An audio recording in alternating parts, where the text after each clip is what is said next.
महोबा से लगभग 160 किलोमीटर चलने के बाद अब हम आप पहुंचे हैं, नाम तो सुना ही होगा, बक्सवाहा। बक्सवाहा हम पहुंच चुके हैं, जिसके लिए लगातार सोशल मीडिया पे ट्रेंडिंग हो रहा था। अब हम बक्सवाहा पहुंचने के बाद देखेंगे वाकई यहाँ के जंगलों की स्थिति क्या है। तो चलिए देखते हैं यहाँ के जंगलों की स्थिति।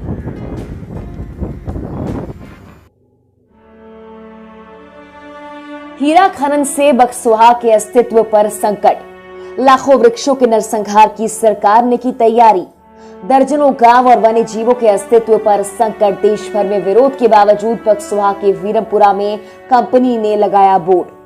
कहते हैं किसी भी राज्य में उसका मजबूत स्तंभ उस राज्य की खनिज और वन संपदा होती है। मध्य प्रदेश के बुंदेलखंड का छतरपुर जिला पूरे देश में खनिज और वन संपदा से ख्याति प्राप्त है। देश दुनिया की दर्जनों कंपनियां कई दशकों से जिले में माइनिंग का कारोबार करती रही हैं, जो जिले की खनिज और वन संपदा को नष्ट करने पर उतारू है। जिले का ग्रेनाइट पत्थर पूरे एशिया में प्रसिद्ध है। खनिज संपदा दोहन के बाद अब जिले के जंगलों को नष्ट करने का सरकार ने खाका तैयार कर लिया है। सरकार के इस कदम से देश भर के पर्यावरणविद और सामाजिक कार्यकर्ताओं में भारी रोष दिखाई पड़ रहा है। इस प्रोजेक्ट का देश भर में विरोध भी हो रहा है। सोशल मीडिया की प्रोफाइलें पटी पड़ी हैं। कहीं ना कहीं जन सरोकारों में कुछ व्यक्तियों के अंदर इसके क्रेडिट लेने की होड़ ने भी अंकुरण कर लिया है, जिससे बचने की आवश्यकता है। छतरपुर जिले का बक्सवाहा क्षेत्र दुनिया में चर्चा का केंद्र बन चुका है, जिसकी वजह है मध्य प्रदेश सरकार। विदेशी मूल की ऑस्ट्रेलियाई कंपनी रियो टिंटो ने गिद्ध नजर रखते हुए हीरा सर्वेक्षण के लिए वर्ष 2007 में जिले के बक्सवाहा क्षेत्र में डेरा डाला। सर्वे और प्रोसेसिंग लीज की आड़ में कई चरणों में 2016 तक कंपनी काम करती रही। अधिक वन क्षेत्रफल की मांग पूरी न होने के चलते वर्ष 2017 में कंपनी के द्वारा सर्वेक्षण का कार्य बंद कर दिया गया। यह बक्सवाहा बंदर प्रोजेक्ट। सरकार ने 20 साल पहले छतरपुर के बक्सवाहा में बंदर प्रोजेक्ट के तहत सर्वे शुरू किया। 2 साल पहले मध्य प्रदेश सरकार ने इस जंगल की नीलामी की, जिसे आदित्य बिरला ग्रुप के SL mining and industries limited ने खनन की कंपनी द्वारा नीलामी के दौरान उच्चतम बोली 30.5 लगाकर प्राप्त किया। हीरा भंडार वाली 62.64 हेक्टेयर जमीन को मध्य प्रदेश सरकार ने इस कंपनी को 50 साल के लिए लीज पर दिया, लेकिन कंपनी ने 382.131 हेक्टेयर का जंगल मांगा। कंपनी का तर्क है कि बाकी 205 हेक्टेयर जमीन पर उपयोग खदानों से निकले मलबे को डंप करने में किया जाएगा। कंपनी इस प्रोजेक्ट में 2500 करोड़ का निवेश करने जा रही है। आधिकारिक जानकारी के मुताबिक हीरा बंदर प्रोजेक्ट में 34.20 मिलियन कैरेट भंडारण होने की संभावना है, जिसका अनुमानित मूल्य 55,000 करोड़ आंका गया है। मध्य प्रदेश शासन को इस प्रोजेक्ट से लीज अवधि में 16,000 करोड़ अतिरिक्त प्रीमियम के तहत प्राप्त होंगे। इसके अलावा 6,000 करोड़ रॉयल्टी के रूप में खनिज मद में प्राप्त होंगे। जमीन से हीरा निकालने के लिए लाखों पेड़ों को काटा जाएगा। इसके लिए वन विभाग ने गिरती भी कर ली। जंगल में बेशकीमती सागौन, जामुन, हेड़ा, पीपल, तेंदू, महुआ समेत कई पेड़ है। एक नजर जिले के सरकारी वन क्षेत्रफल पर। बड़ा Malhara 23,041.25 hectare, Buxwaha 32,275.41 hectare, Bijawar 31,525.71 hectare, बाजना 29,142.78 हेक्टेयर, छतरपुर 18,728.12 हेक्टेयर, लवकुश नगर 12,955.66 हेक्टेयर। कुल वन क्षेत्रफल 14,700।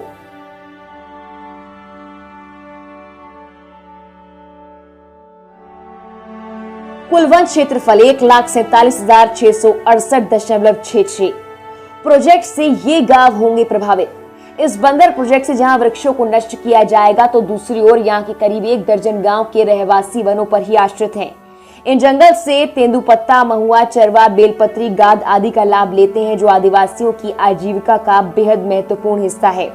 इससे इतर भी इन जंगलों में सौगान, शीशम, पाकड़ आदि के घने जंगल हैं। प्रभावित होने वाले 15 गांव बक्सवाहा के विवादित हीरा उत्खनन प्रोजेक्ट के क्षेत्र के 15 गांव प्रभावित होने वाले हैं। इन गांव पर सरसरी नजर डालें तो ये गांव तैयामार, सहसपुरा, जरा, हरदुआ, हिदेपुर, हिनोता, टपरियन, सगौरिया, दरोनिया, वीरमपुरा, जगारा, मझौरा, निमानी, कसेरा, तिलई आदि आदिवासी जीवन से जुड़े गांव हीरा माइनिंग के चलते विनाश होने वाले जंगलों की जद में होंगे। कमोवेश के इन बेतवा लिंक मुद्दे पर भी पन्ना टाइगर रिजर्व बफर जोन के 10 गांव विस्थापन की त्रासदी झेलेंगे। यहाँ भी 7 से 23 लाख पुराने पेड़ कटने हैं, लेकिन उससे पहले हाल फिलहाल बक्सवा के जंगलों पर विकास की गाज गिरनी है। बता दें, आदिवासी बाहुल्य गांव अत्यंत गरीब है। इनकी आजीविका का साधन ये बक्सवा के जंगल है। आदिमकाल से यहाँ बसर करते स्थानीय बाशिंदों में बिड़ला ग्रुप और मध्य प्रदेश सरकार के संयुक्त प्रोजेक्ट की जानकारी मिलने पर अवसादग्रस्त भविष्य को लेकर चिंतित हैं। देखना ये होगा पन्ना टाइगर रिजर्व की तर्ज पर क्या बक्सवा के ये जंगल भी काल कलवित होकर इतिहास बन जाएंगे। क्या सरकार द्वारा नए पौधारोपण के दावे इन विशाल बुजुर्ग जंगलों को पुनः जीवन दे पाएंगे, या इनका भी हश्र नर्मदा किनारे 6 करोड़ पौधारोपण के भ्रष्टाचार और खजुराहो झांसी 4 लाइन हाईवे के मानंद स्याह ही होना तय हो चुका है।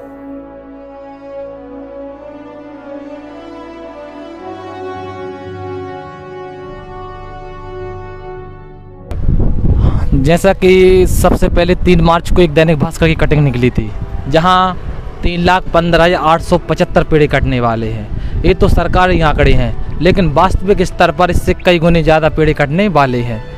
और इससे सबसे ज़्यादा अगर नुकसान देखा जाए तो ग्रामीण स्तर पर, और कम से कम 30% जो आबादी है बक्सवा स्वयं क्षेत्र शहरी क्षेत्र की, जो लोग उस पर निर्भर हैं, जैसे मग्गा, चरवा, गुली, एक प्रमुख वो संपदा है प्रकृति की जो कभी समाप्त नहीं होती हैं।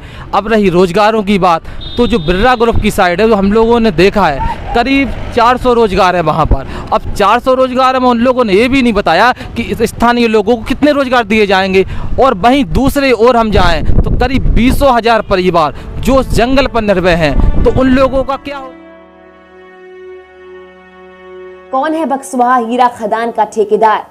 छतरपुर की बक्सवा तहसील से जुझारू पत्रकार जागरूक युवा साथी राजू दुबे ने बताया कि मध्य प्रदेश सरकार के जब इस बंदर प्रोजेक्ट को कुछ वर्ष पूर्व ऑस्ट्रेलिया की खाली सूची में दर्ज कंपनी रियो टिंटो को दिया, तब भी स्थानीय लोगों ने विरोध के स्वर उठाए। अलबत्ता स्थानीय मीडिया प्रबंधन और नेताओं की साठगांठ से यह खनन कंपनी काम करती रही।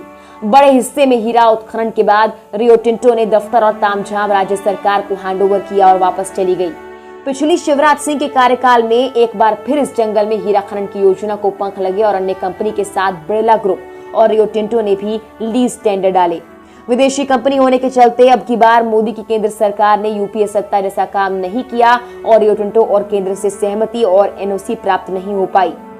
अंत में ये बड़ा 382 हेक्टेयर का जंगल और प्रोजेक्ट आदित्य बिरला ग्रुप की company SL mining and industries limited के हाथ लग गया।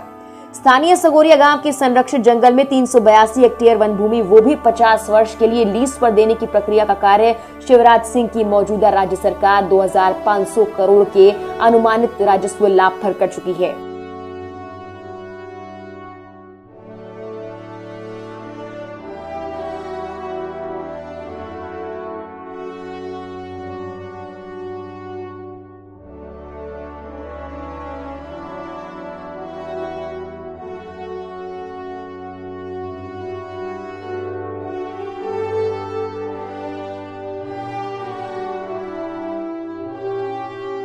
देखिए, जहाँ तक मुझे याद है हर वर्ष फोटो खिंचाव कार्यक्रम होता है, वृक्षारोपण। हमारे मुख्यमंत्री भी आए दिन फोटो खिंचाते हैं, वृक्षारोपण कीजिए।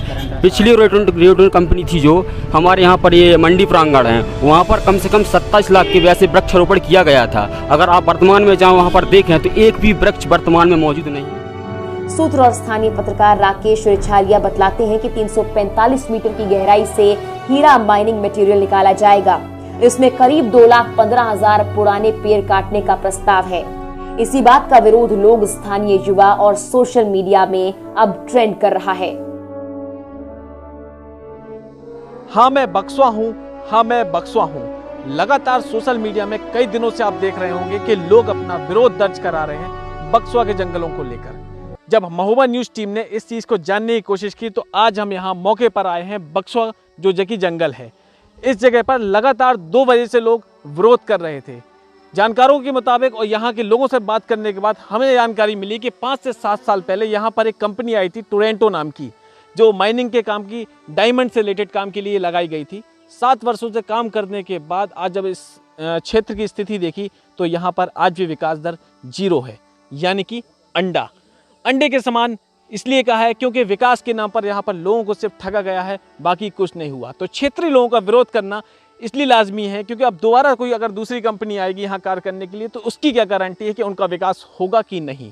बाहरी लोगों की बात की जाए कि इस क्षेत्र से बाहर के जो लोग हैं वो इसका विरोध क्यों कर रहे हैं। आपने देखा होगा इस आपदा भरे समय में, कोरोना काल में ऑक्सीजन की कितनी कमी है। उस समय पर यहाँ पर 2,15,000 से अधिक पेड़ जब काटे जाएंगे तो निश्चित तौर पर प्रकृति से खिलवाड़ होगा। इसके लिए देश भर से लोग सोशल मीडिया पर मुहिम चला रहे हैं, save the tree, save the earth, save the Buxwaha. इस मुहिम के साथ में ये दोनों चीज़ें स्पष्ट करती हैं कि लोग आखिरकार इस चीज़ का विरोध क्यों कर रहे हैं। आज हम जब यहाँ पर आए हैं तो अब यहाँ के लोकल लोगों से भी मिलेंगे और उनसे जानने की कोशिश करेंगे कि वाकई यहाँ की एक्चुअल कंडीशन क्या है। तो चलिए हमारे साथ और हम उन लोकल लोगों से बात करने की कोशिश करते हैं। अब जो पेड़ यहाँ पर कटने जा रहे हैं तो स्थानीय लोग किस तरीके से यहाँ पर विरोध कर रहे हैं, उनकी मुख्य मांगे क्या हैं? जो यहाँ के स्थानीय लोग हैं उनकी मुख्य मांगे ये हैं कि लगभग 15 गांव इस जंगल के आसपास रहें। उन 15 गांवों का ये कहें कि हर परिवार का जो भी उनकी आय है वो इसी जंगल से है। ज़्यादातर लोग यहाँ आदिवासी ऐसे भी हैं जिनके पास आय का इनके अलावा कोई जरिया नहीं। उनके पास ना तो खेती है और ना आय का और कोई जरिया है, ना यहाँ कंपनी है, ना कोई फैक्ट्री है, ना कुछ है।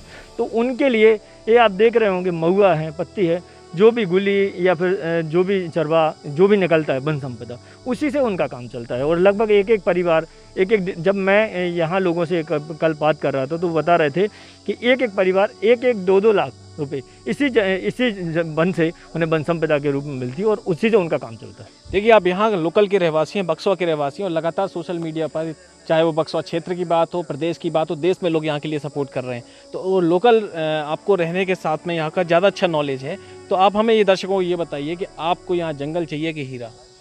नहीं, वो स्वाभाविक सी बात है कि लोग यहाँ कह रहे हैं कि जंगल चाहिए।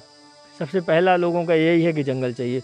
लेकिन अगर किसी कारणवश कंपनियां यहाँ आती हैं और सरकार थोपती है तो फिर उनका ये भी है सोचना यहाँ के लोगों का कि फिर कम से कम एक परिवार को, यहाँ 15 गांव में जितने भी परिवार हैं उनको रोजगार मिले, हर परिवार को एक। ये लोकल यहाँ के लोग हैं और सभी का यही कहना है कि उनको जंगल चाहिए। अगर किसी तरीके से कंपनी यहाँ पर आती है तो उनकी शर्तें हैं कि जो जितने भी 15 गांव के परिवार हैं उन सभी को नौकरी सुनिश्चित की जाए, ताकि जो उनका पालन पोषण इस जंगल से चल रहा था वो उस नौकरी के जरिए वो अपने घर परिवार का पालन पोषण कर सकें।